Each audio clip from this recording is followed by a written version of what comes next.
see it happen. Naamini tutaona yakitokea hapa. I believe we're going to see it in this church. Na tutaona katika kanisa hili. I believe we're going to see it in the members here. Na nataka kuona kwa washirika. In the pastors who are connected. Na katika mchungaji na katika kitu.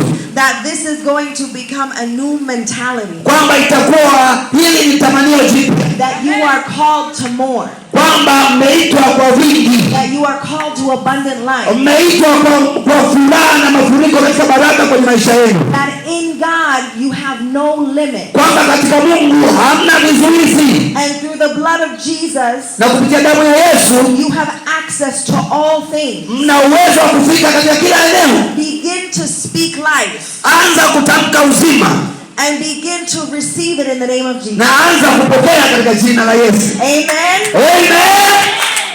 Can you tell them they leave my books in the back if anybody wants them? Oh yes. Tell them Paul took the books in the car. Tell them to get them in the back. Paulo amechukua vitabu pale nyuma. Unaweza kwenda kuona pale kopi zako. Amen. Huh?